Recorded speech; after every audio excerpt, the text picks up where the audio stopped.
बिस्मिल्लाहिर्रहमानिर्रहीम। अस्सलाम वालेकुम व्यूअर्स, कैसे हैं आप लोग सब। उम्मीद है कि सब ठीक ठाक होंगे। वीडियो की तरफ जाने से पहले मेरी आप लोग से रिक्वेस्ट है कि आप लोग मेरे चैनल को सब्सक्राइब कर लें और साथ ही बेल आइकन का बटन दबा दें ताकि आप लोग हर नए आने वाले नोटिफिकेशन से अवेल कर सकें।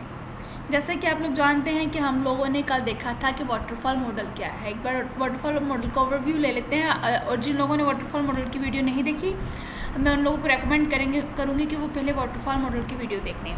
हम लोगों ने कल देखा था कि वाटरफॉल मॉडल क्या होता है। एक्चुअली में वाटरफॉल मॉडल क्या होता है, ये सबसे पहला सॉफ्टवेयर डेवलपमेंट लाइफ साइकिल का सबसे पहला मॉडल था, ठीक है, जिसमें हम लोग लीनियर सिक्वेंशियल मेथड को फॉलो करते हुए प्रोजेक्ट डिज़ाइन करते थे। इसमें ये था कि हम एक फ़ेज़ को कंप्लीट करने के बाद नेक्स्ट फेज़ पे जा सकते थे, ठीक है, और जो फेज़ हम लोग कंप्लीट कर लेते थे उस फेज़ की जो आउटपुट होती थी वो नेक्स्ट फेज़ में एज अ इनपुट यूज़ करते थे। ये था हमारे पास वाटरफॉल मॉडल। इसमें ये था कि हम लोग वाटरफॉल मॉडल को स्मॉल प्रोजेक्ट के लिए यूज़ करते थे, और इन्हीं ड्रॉबैक्स को ख़त्म करने के लिए हमारे पास आता है आइटरेटिव मॉडल। आइटरेटिव मॉडल ने काफ़ी हद तक जो ड्रॉबैक्स थे वाटरफॉल मॉडल में उनको ख़त्म करने की कोशिश की है। और जो हमारे पास आइटरेटिव मॉडल है, ये जो हमारे पास लार्ज प्रोजेक्ट होते हैं उनके लिए यूज़ होता है, जबकि आइटरेटिव मॉडल था वो हमारे पास स्मॉल प्रोजेक्ट के लिए यूज़ होता है, ठीक है। आइटरेटिव हमारे पास आइट्रेशंस होते हैं जिसमें हम लोग आइट्रेशन से वर्क करते हैं। इंशाल्लाह हम लोग इसको चले देखते हैं, आप लोग को क्लियरली समझ आ जाएगी आइटरेटिव मॉडल, ठीक है। Iterative process start with the simple implementation of a subset of the software requirement and iteratively enhance the evolving versions until the full system is implemented। वो कहता है कि इसमें क्या करते हैं कि हम लोग फर्स्ट आइट्रेशन में एक सबसेट, हम कंप्लीट प्रोजेक्ट डिज़ाइन नहीं करते, उसका कोई छोटा सा पार्ट डिज़ाइन करते हैं, मीन्स उसको हम लोग सबसेट्स में डिवाइड करते हैं और उसका पहले सबसे उसका एक सबसेट डिज़ाइन करते हैं उसको रिक्वायरमेंट्स के अकॉर्डिंग। फिर हम लोग उसको क्या करते हैं, डिज़ाइन करने के बाद हम लोग उसको टेस्ट करते हैं और उसका रिव्यू लेते हैं। रिव्यू लेने के बाद हमें पता चल जाता है कि आया इस सबसेट में क्या ड्रॉबैक्स हैं, उनको हम लोग इन्हेंस उन ड्रॉबैक्स को आइटरेटिवली हम लोग जब अगले आइट्रेशन में जाएंगे तो वो जो ड्रॉबैक होगी हम लोग उनको कंप्लीट ख़त्म करने की कोशिश करेंगे और उससे अगले वाला पार्ट उसका अगले वाला सबसेट बनाएंगे। इसी तरह आइट्रेशन में करते करते एट द लास्ट आइट्रेशन हम लोग एक कंप्लीट प्रोजेक्ट डिज़ाइन कर लेंगे, ठीक है। इसमें क्या होता है कि एक आइट्रेशन में एक छोटा पार्ट डिवाइड करते हैं, हर आइट्रेशन में हम लोग उसकी सबसेट्स डिज़ाइन करते हैं। इस तरह ये होता है कि जब हम लोग सबसेट्स में करते हैं तो हमें उसको पता चल जाता है टेस्ट करने के बाद कि जो इस आइट्रेशन में ये फंक्शन है ये प्रॉपर्ली वर्क कर रहा है या नहीं, और रिक्वायरमेंट अगर ये हमारी रिक्वायरमेंट के अकॉर्डिंग पूरा है या नहीं।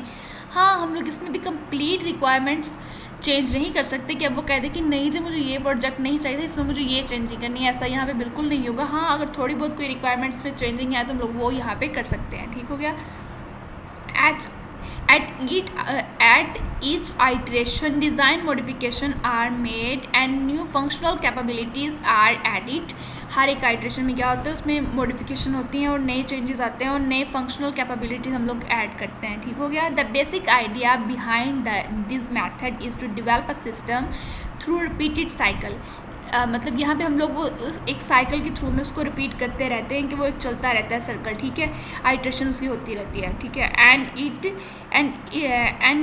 In similar portions at a time incremental, ठीक हो गया। इंक्रीमेंटल मीन्स कि हम लोग जब आइट्रेशन करेंगे वो रिपीट होता रहेगा तो हम लोगों को पता चल जाएगा कि हम लोगों ने इसमें क्या इंक्रीमेंट करना है, ठीक हो गया।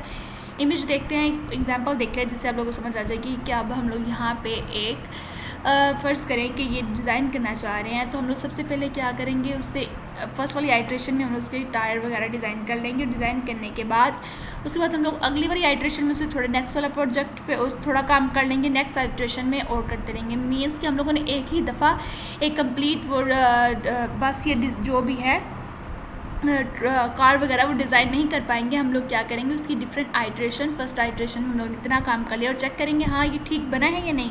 उसको टेस्ट करने के बाद उसका रिव्यू लेने के बाद हम लोग नेक्स्ट वाली आइट्रेशन पे जाएंगे। उसके बाद इसको टेस्ट करने के बाद इसको इम्प्लीमेंट करने के बाद हम लोग इसको टेस्ट करने के बाद नेक्स्ट वाली आइट्रेशन में जाएंगे। मीन्स हर आइट्रेशन में हम लोग एक नया सबसेट बनाते हैं और सबसेट को टेस्ट करने के बाद हम लोग अगले सबसेट पे साथ उसको अटैच कर देते हैं, ठीक हो गया। ये हमारे पास था इसकी एग्जाम्पल जो हम लोगों ने रियल लाइफ में से ली थी। उसके बाद आता है इसकी वर्क फ्लो क्या है इसका आइटरेटिव मॉडल के इंक्रीमेंटल मॉडल और इसकी रिप्रेजेंटेशन कैसे होती है। हमारी जो फर्स्ट आइटरेशन होती है वहाँ पे होती है रिक्वायरमेंट, ठीक है। हम लोग यूज़र के साथ यूज़र से रिक्वायरमेंट गैदरिंग करते हैं, उससे उसकी रिक्वायरमेंट जानने की कोशिश करते हैं। रिक्वायरमेंट गैदरिंग के बाद हम लोग एनालिसिस करते हैं, जो कि हम लोगों ने कल देखा था। एनालिसिस करना मीन्स कि उसकी रिक्वायरमेंट्स को हम लोग चेक करते हैं, उसकी रिक्वायरमेंट्स को टेक्निकली और फाइनेंशियली देखते हैं कि ये हमारे पास पॉसिबल है कि हम लोग ये डिज़ाइन कर सकेंगे या नहीं। उसकी रिक्वायरमेंट को हम लोग उसकी रिक्वायरमेंट को गैदर करने के बाद उसकी requirement specification, software requirement specification SRS documentation तैयार करते हैं, जिसमें उसकी रिक्वायरमेंट को हम लोग एनालिसिस करते हैं। और रिक्वायरमेंट हम लोगों ने गैदर कर ली, एनालिसिस कर ली, उसके बाद हम लोग क्या करेंगे, डिज़ाइन करेंगे। डिज़ाइनिंग में हम लोग क्या करते हैं, फ्लो चार्ट्स वगैरह डिज़ाइन करते हैं, फ्लो डायग्राम्स वगैरह, डाटा फ्लो डायग्राम्स वगैरह डिज़ाइन करते हैं, लैंग्वेज सेलेक्ट करते हैं, ठीक है। डिज़ाइनिंग करने के बाद हम लोग उसको क्या करते हैं, उसके बाद हम लोग उसकी टेस्टिंग करते हैं, ठीक है। यह हम लोग पहले देख चुके हैं, इसलिए मैंने इसमें अलग से इसकी डेफिनेशन डिफाइन नहीं की। अगर आप लोगों को डेफिनेशन नहीं पता तो आप लोग पिछली वीडियो में जाके चेक कर सकते हैं, ठीक है। उसके बाद हम लोग इम्प्लीमेंटेशन करते हैं, टेस्टिंग कर ली कि वो फंक्शनली और नॉन फंक्शनली प्रॉपरली वर्क कर रहा है, तो उसके बाद हम लोग क्या करेंगे, उसको इम्प्लीमेंट कर देंगे। इम्प्लीमेंट करने के बाद उसको रिव्यू लेंगे। रिव्यू लेने के बाद हमारे पास नेक्स्ट आइटरेशन आ जाएगी, आइटरेशन 2 में चलेंगे। इसमें क्या हमारे पास जो फर्दर आइटरेशन आती जाएंगे उनमें सिर्फ यही चीज़ रिपीट होती रहेगी। रिक्वायरमेंट एनालिसिस हम लोग सिर्फ फर्स्ट वाली आइटरेशन में करेंगे, बिकॉज हम लोग यहाँ पे रिक्वायरमेंट में थोड़ी बहुत चेंजिंग कर सकते हैं according to the project. Overall requirement हम लोग यहाँ पे चेंज नहीं कर सकते, ठीक हो गया।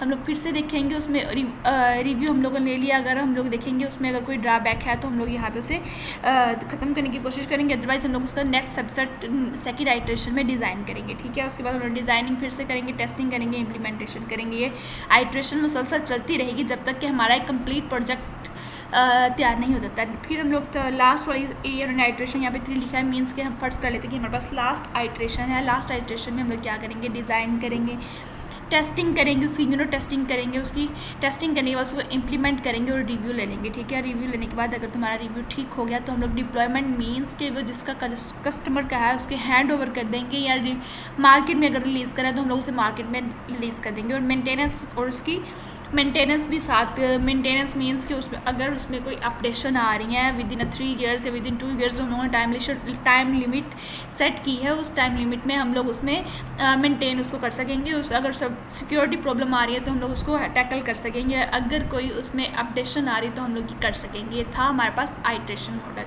आइटरेशन मॉडल का हमारे पास फ़ायदा ये है कि अगर हम लोग सबसेट्स में वर्क करते हैं फर्स्ट और सबको टेस्ट करना हमारे लिए आसान हो जाता है। जैसे जैसे हम लोग कोई डिज़ाइन करते जा रहे हैं उसको हम लोग फंक्शनली चेक करेंगे, लास्ट पे जाके चेक करने से इस तरह इसके रिस्क के चांसेस थोड़े कम हो जाते हैं, जो कि वाटरफॉल मॉडल में बहुत ज़्यादा चांसेस थे रिस्क के, ठीक हो गया। ये था हमारे पास आइटरेटिव मॉडल। इसके एडवांटेजेस चेक कर लेते हैं। The advantages of iterative and incremental SDLC model are as follows, ठीक है। इसे इंक्रीमेंटल इसलिए बोलते हैं कि हर आइटरेशन में उसमें इंक्रीमेंट्स होती रहती हैं, ठीक है, इसलिए इसे हम लोग इंक्रीमेंटल मॉडल भी बोलते हैं। Some working functionally can be develop quickly and early in the life cycle. Of course हम लोग क्या करेंगे, फर्स्ट आइटरेशन में ही उसकी फंक्शनली उसको कंप्लीट डिज़ाइन कर लेंगे, कंप्लीट उसको डेवलप कर लेंगे तो हमें पता चल जाएगा कि क्या हम लोग डिज़ाइन करना चाह रहे थे। Result are obtain early and periodically, ठीक है।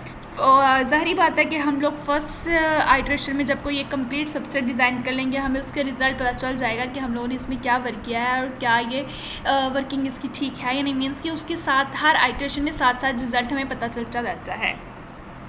प्रोग्रेस कैन बी मैयर्ड, यहाँ पे हम लोग प्रोग्रेस मैयर कर सकते हैं कि हम लोगों ने कितनी प्रोग्रेस कर ली है, जबकि वाटरफॉल मॉडल में ये था कि हम लोग प्रोग्रेस मैयर नहीं करते थे यहाँ पे, ठीक है। उसके बाद less costly to change the scope और रिक्वायरमेंट्स। हम लोग रिक्वायरमेंट में अगर चेंज करना चाहें तो ये रिक्वायरमेंट चेंज हो सकती है, और जो कि वाटरफॉल मॉडल में ड्रॉबैक ये था कि हम लोग वहाँ पर रिक्वायरमेंट में चेंज नहीं कर सकते, ठीक है।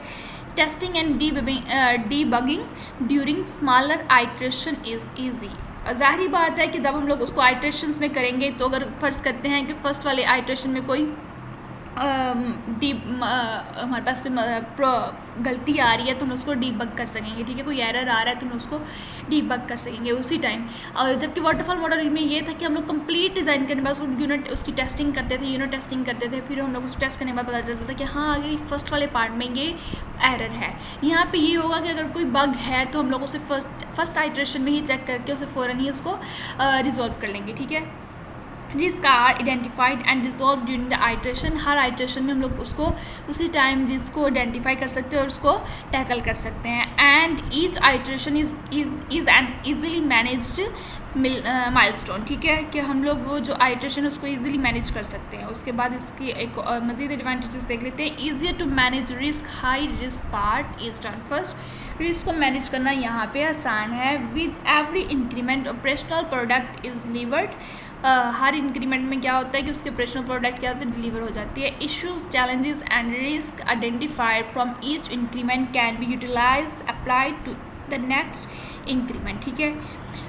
इश्यूज़ जो होते हैं हमारे पास, चैलेंजेस जो होते हैं हम लोग उसे आइडेंटिफाई कर सकते हैं। इंक्रीमेंट कैन बी यूटिलाइज, हम लोग जैसे जैसे उनको इंक्रीमेंट करते जाएंगे उनको साथ ही हम लोग यूटिलाइज़ करने की कोशिश करेंगे, अप्लाइड करने की कोशिश करेंगे कि वो नेक्स्ट जो हमारे पास उसका आइट्रेशन आए वहाँ पे वो रिस्क या इशूज़ वगैरह वहाँ पे ना आए, ठीक है। Risk analysis is a better, हम लोग को रिस्क जो है उन्हें बेटर वे में एनालाइज कर सकते हैं। इट सपोर्ट्स चेंजिंग रिक्वायरमेंट, हम लोग यहाँ पे रिक्वायरमेंट को चेंज कर सकते हैं। Better suited for large and mission critical project, हम लोग इन्हें लार्ज प्रोजेक्ट के लिए यूज़ करते हैं। मैंने आप लोग पहले बता दिया था कि जैसा कि वाटरफॉल मॉडल था उसको हम लोग हमेशा स्मॉल प्रोजेक्ट के लिए यूज़ कर सकते थे, लेकिन जो हमारे पास आइट्रेशन मॉडल है इसे हम लोग लार्ज प्रोजेक्ट के लिए यूज़ कर सकते हैं। जहाँ इसकी ड्रॉबैक्स देख लेते हैं, डिसएडवांटेजेस। मोर रिसोर्सेज में भी रिक्वायर्ड, ऑफकोर्स इसमें ज़्यादा रिसोर्सेज रिक्वायर होंगे। मोर मैनेजमेंट अटेंशन इज़ रिक्वायर्ड, हमें यहाँ पे मैनेजमेंट की अटेंशन भी ज़्यादा रिक्वायर होगी, बिकॉज अगर हम लोग टेस्टर की ज़रूरत हमें लास्ट पे सबसे लास्ट पे पड़ती थी, तो यहाँ पे हर आइट्रेशन के बाद एक मैनेजमेंट मीन्स जो टेस्टर है उसकी हमें ज़रूरत पड़ती रहेगी। अटेंशन यहाँ पे ज़्यादा रिक्वायर होती है। सिस्टम आर्किटेक्चर और डिज़ाइन इशूज़ में arise because not all requirement are gather in the beginning of the entire life cycle. यहाँ पे ये होता है कि वहाँ जो हमारे पास था वाटरफॉल मॉडल, वहाँ पे ये था कि हम लोग क्लाइंट से जो था बिल्कुल स्टार्टिंग पे ही एक मीटिंग रखे, वहाँ से उसकी जो रिक्वायरमेंट थी एक दफ़ा ही गैदर कर लेते, फिर हम लोग उसकी डॉक्यूमेंटेशन तैयार कर लेते थे। यहाँ पे ये है कि एक दफ़ा जब हम लोग रिक्वायरमेंट गैदर नहीं करेंगे तो यहाँ पे थोड़ा इशू हो जाता है कि आर्किटेक्चर में उसके डिज़ाइन में भी इशू आ जाए, बिकॉज क्योंकि हमारे पास वो रिक्वायरमेंट गैदर नहीं होती पहले से सारी।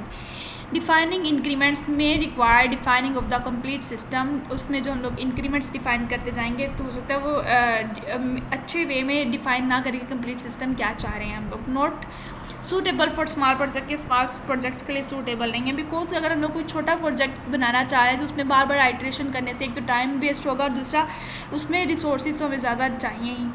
Management complexity is more, management complexity ज़्यादा है। एंड ऑफ प्रोजेक्ट में not be known which is risk, and project के लास्ट पे हम लोग रिस्क को नहीं डिफाइन कर पाएंगे या नहीं जान पाएंगे कि रिस्क क्या था लास्ट पे, बिकॉज हमें ये होगा कि हम लोगों ने हर आइट्रेशन को पहले चेक कर लिया हुआ है, तो अच्छे से इसमें हम लोग रिस्क नहीं ढूंढ पाएंगे। Highly skilled resources are required for risk analysis. Of course हम लोगों ने कोई रिस्क को एनालाइज करना है, रिस्क को ढूंढना है, तो हमें एक स्किल क्या है हमारे पास, हाईली स्किल्ड रिक्वायर्ड होगी, ठीक है, हाईली स्किल्ड रिक्वायर्ड होगी, ठीक है। ये हमारे पास था आइट्रेशन मॉडल। मीन्स कि इसके भी कोई ड्रॉबैक्स हैं, जो नेक्स्ट वर्जन आएगा वो इसके ड्रॉबैक्स को दूर करेगा, कि जबकि इसने जो ड्रॉबैक्स ख़त्म किए थे वो थे वाटरफॉल मॉडल के, ठीक है।